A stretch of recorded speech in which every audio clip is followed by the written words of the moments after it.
Salam sejahtera, selamat beraktivitas.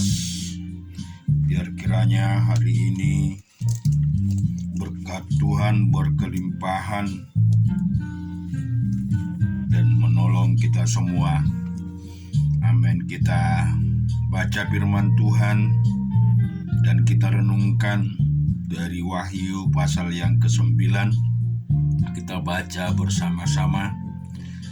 Lalu malaikat yang kelima meniup sangkakalanya, dan aku melihat sebuah bintang yang jatuh dari langit ke atas bumi, dan kepadanya diberikan anak kunci lubang jurang maut. Maka dibukanyalah pintu lubang jurang maut itu, lalu naiklah asap dari lubang itu bagaikan asap tanur besar, dan matahari dan angkasa menjadi gelap oleh asap lubang itu.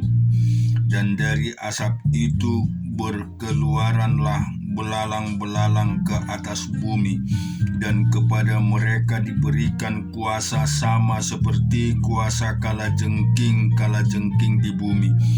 Dan kepada mereka dipesankan supaya mereka jangan merusakkan rumput-rumput di bumi atau tumbuh-tumbuhan ataupun pohon-pohon, melainkan hanya manusia yang tidak memakai meterai Allah di dahinya. Dan mereka diperkenankan bukan untuk membunuh manusia, melainkan hanya untuk menyiksa mereka 5 bulan lamanya. Dan siksaan itu seperti siksaan kalajengking apabila ia menyengat manusia. Dan pada masa itu orang-orang akan mencari maut, tetapi mereka tidak akan menemukannya. Dan mereka akan ingin mati, tetapi maut lari dari mereka. Dan rupa belalang-belalang itu sama seperti kuda yang disiapkan untuk berpeperangan. Di atas kepala mereka ada sesuatu yang menyerupai mahkota emas, dan muka mereka sama seperti muka manusia, dan rambut mereka sama seperti rambut perempuan, dan gigi mereka sama seperti gigi singa, dan dada mereka sama seperti baju jirah, dan bunyi sayap mereka bagaikan bunyi kereta-kereta yang ditarik banyak kuda yang sedang lari ke medan peperangan. Dan ekor mereka sama seperti kalajengking dan ada sengatnya, dan di dalam ekor mereka itu terdapat kuasa mereka untuk menyakiti manusia 5 bulan lamanya. Dan raja yang memerintah mereka ialah malaikat jurang maut, namanya dalam bahasa Ibrani ialah Abaddon, dan dalam bahasa Yunani ialah Apollyon. Celaka yang pertama sudah lewat, sekarang akan menyusul 2 celaka lagi. Lalu malaikat yang keenam meniup sangkakalanya, dan untuk mendengar suatu suara keluar dari keempat tanduk mezbah emas yang di hadapan Allah, dan berkata kepada malaikat yang keenam yang memegang sangkakala itu, lepaskanlah 4 malaikat yang terikat dekat sungai besar Efrat itu. Maka dilepaskanlah ke-4 malaikat yang telah disiapkan bagi jam dari hari, bulan, dan tahun, untuk membunuh 1/3 dari umat manusia. Dan jumlah tentara itu ialah 20.000 laksa pasukan berkuda. Aku mendengar jumlah mereka, maka demikianlah aku melihat dalam penglihatan itu kuda-kuda dan orang-orang yang menungganginya. Mereka memakai baju zirah merah api dan biru dan kuning belerang warnanya. Kepada kuda-kuda itu sama seperti kepada singa dan dari mulutnya keluar api dan asap dan belerang. Oleh ketiga malapetaka ini dibunuh sepertiga dari umat manusia, yaitu oleh api dan asap dan belerang yang keluar dari mulutnya. Sebab kuasa kuda-kuda itu terdapat di dalam mulutnya dan di dalam ekornya, sebab ekornya sama seperti ular. Mereka berkepala dan dengan kepala mereka itu mereka mendatangkan kerusakan. Tetapi manusia lain yang tidak mati oleh malapetaka itu tidak juga bertobat dari perbuatan tangan mereka. Mereka tidak berhenti menyembah roh-roh jahat dan berhala-berhala dari emas dan perak, dari tembaga, batu, dan kayu yang tidak dapat melihat atau mendengar atau berjalan. Dan mereka tidak bertobat daripada pembunuhan, sihir, percabulan, dan pencurian. Kita juga akan membaca firman Tuhan di Maleakhi pasal yang pertama. Ucapan ilahi firman Tuhan kepada Israel dengan perantaran Maleakhi. Aku mengasihi kamu, firman Tuhan, tetapi kamu berkata, dengan cara bagaimanakah engkau mengasihi kami? Bukankah Esau itu tidak? Itu kakak Yakub, demikian firman Tuhan. Namun aku mengasihi Yakub, tetapi membenci Esau. Sebab itu aku membuat pegunungannya menjadi sunyi sepi, dan tanah pusakanya kujadikan padang gurun. Apabila Edom berkata, kami telah hancur, tetapi kami akan membangun kembali reruntuhan itu, maka beginilah firman Tuhan semesta alam. Mereka boleh membangun, tetapi aku akan merobohkannya, dan orang akan menyebutnya daerah kefasikan dan bangsa yang kepadanya Tuhan murka sampai selama-lamanya. Mataku akan melihat dan kamu sendiri akan berkata, Tuhan Maha Besar sampai di luar daerah. Seorang anak menghormati bapaknya dan seorang hamba menghormati tuannya. Jika aku ini bapa, di manakah hormat yang kepadaku?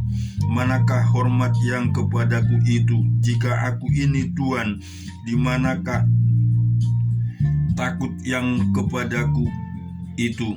Firman Tuhan semesta alam kepada kamu, hai para imam yang menghina namaku. Tetapi kamu berkata, dengan cara bagaimanakah kami menghina namamu?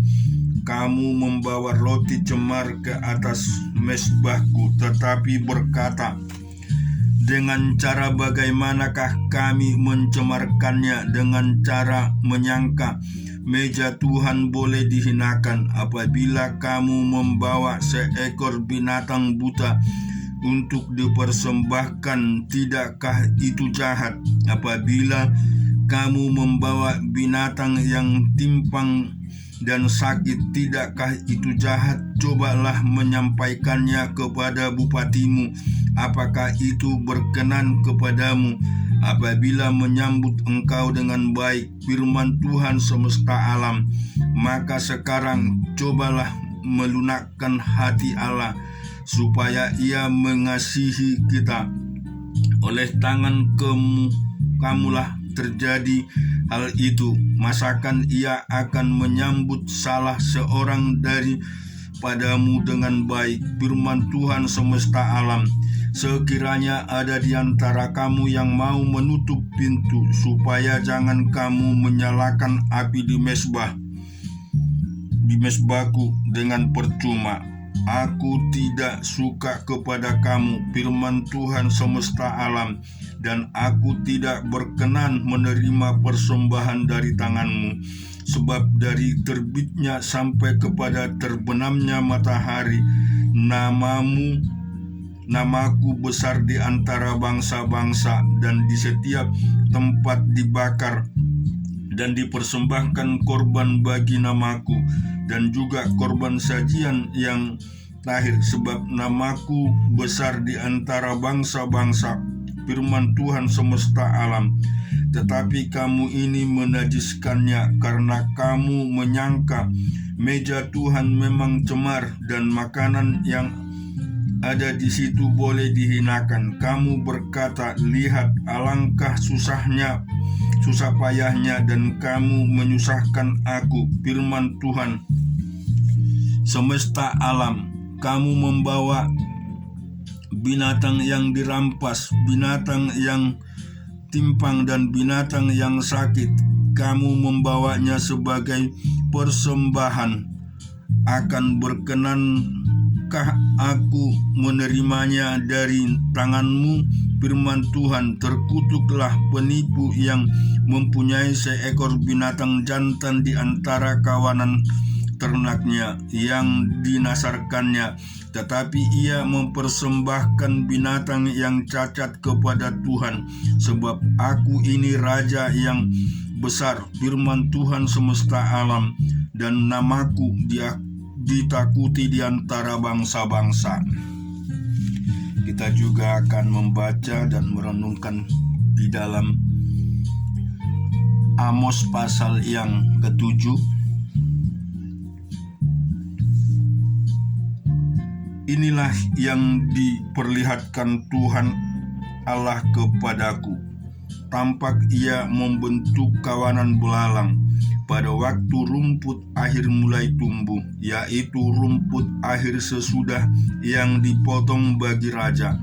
Ketika belalang mulai menghabisi tumbuh-tumbuhan di tanah, berkatalah aku, Tuhan Allah, berikanlah kiranya pengampunan.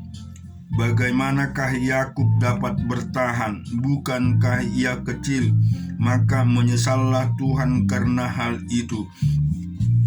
Itu tidak akan terjadi, firman Tuhan. Inilah yang diperlihatkan Tuhan Allah kepadaku. Tampak Tuhan Allah memanggil api untuk melakukan hukuman. Api itu memakan habis samudra raya dan akan memakan habis tanah ladang. Lalu aku berkata, Tuhan Allah, hentikanlah kiranya. Bagaimanakah Yakub dapat bertahan? Bukankah ia kecil? Maka menyesallah Tuhan karena hal itu. Ini pun tidak akan terjadi, firman Tuhan. Inilah yang diperlihatkannya kepadaku. Tampak Tuhan berdiri di dekat sebuah tembok yang tegak lurus, dan di tangannya ada tali sifat. Lalu berfirmanlah Tuhan kepadaku, apakah yang kau lihat, Amos? Jawabku, tali sifat. Berfirmanlah Tuhan, sesungguhnya aku akan menaruh tali sifat di tengah-tengah umatku Israel untuk tidak ada memanfaatkan lagi. Bukit pengorbanan daripada Ishak akan dilicin tandaskan, dan tempat-tempat kudus Israel akan diruntuhkan, dan aku akan bangkit melawan keluarga Yerobeam dengan pedang. Lalu Amasya imam dari Betel menyuruh orang menghadap Yerobeam raja Israel dengan pesan, Amos telah mendatangkan persepakatan melawan tuanku di tengah-tengah kaum Israel. Negeri ini tidak dapat lagi menahan segala perkataan, sebab beginilah perkataan Amos, Yerobeam akan mati terbunuh oleh pedang, dan Israel pasti pergi dari tanahnya sebagai orang buangan. Lalu berkatalah Amasya kepada Amos, pergilah, eyanlah ke tanah Yehuda, carilah makananmu di sana, dan bernubuatlah di sana. Tetapi jangan lagi bernubuat di Betel, sebab inilah tempat kudus raja, inilah bait suci kerajaan. Jawab Amos kepada Amasya, aku ini bukan nabi, dan aku ini tidak termasuk golongan nabi, melainkan aku ini seorang peternak dan pemungut buah arah hutan, tetapi Tuhan mengambil aku dari pekerjaan pengiring kambing domba. Dan Tuhan berfirman kepadaku, pergilah, bernubuatlah terhadap umatku Israel. Maka sekarang dengarlah firman Tuhan, engkau berkata, janganlah bernubuat menentang Israel, dan janganlah ucapkan perkataan menentang keturunan Ishak.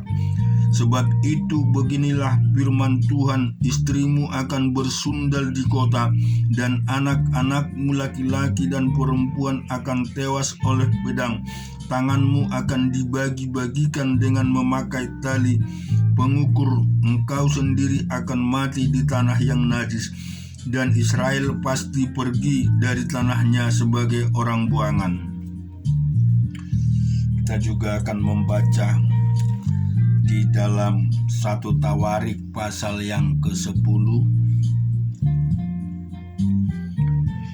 Orang Filistin berperang melawan orang Israel. Orang-orang Israel melarikan diri dari hadapan orang Filistin, dan banyak yang mati terbunuh di pegunungan Gilboa.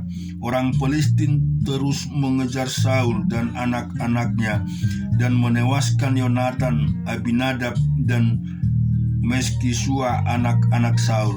Kemudian makin beratlah pertempuran itu bagi Saul. Para pemanah menjumpainya dan melukainya. Lalu berkatalah Saul kepada pembawa senjatanya, hunuslah pedangmu dan tikamlah aku, supaya jangan datang orang-orang yang tidak bersunat itu memperlakukan aku sebagai permainan. Tetapi pembawa senjata tidak mau karena ia sangat segan. Kemudian Saul mengambil pedang itu dan menjatuhkan dirinya ke atasnya. Ketika pembawa senjatanya melihat bahwa Saul telah mati, ia pun menjatuhkan dirinya ke atas pedangnya lalu mati. Jadi Saul, ketiga anaknya, dan segenap keluarganya sama-sama mati. Ketika dilihat seluruh orang Israel yang di lembah bahwa tentara telah melarikan diri dan bahwa Saul serta anak-anaknya sudah mati, maka mereka meninggalkan kota-kota mereka lalu melarikan diri juga. Kemudian datanglah orang Filistin dan menetap di sana. Ketika keesok harinya orang Filistin datang merampasi orang-orang yang mati terbunuh itu, didapati mereka Saul dan anak-anaknya tergelimpang di pegunungan Gilboa. Mereka merampasinya dan mengambil kepala Saul dan senjata-senjatanya, lalu menyuruh orang berkeliling di negeri orang Filistin untuk menyampaikan kabar itu kepada berhala-berhala mereka dan kepada rakyat. Kemudian mereka menaruh senjata-senjata Saul di kuil Allah mereka, tetapi batu kepalanya dipakukan mereka di rumah Dagon. Ketika seluruh Yabes Gilead mendengar tentang segala yang telah dilakukan orang Filistin terhadap Saul, maka bersiaplah segenap orang gagah perkasa, lalu pergi mengambil mayat Saul dan mayat anak-anaknya. Mereka membawanya ke Yabes dan menguburkan tulang-tulang mereka di bawah pohon besar di Yabes. Sesudah itu berpuasalah mereka 7 hari lamanya. Demikianlah Saul mati karena perbuatannya yang tidak setia terhadap Tuhan, oleh karena ia tidak berpegang pada firman Tuhan, dan juga karena ia telah meminta petunjuk dari arwah dan tidak meminta petunjuk Tuhan.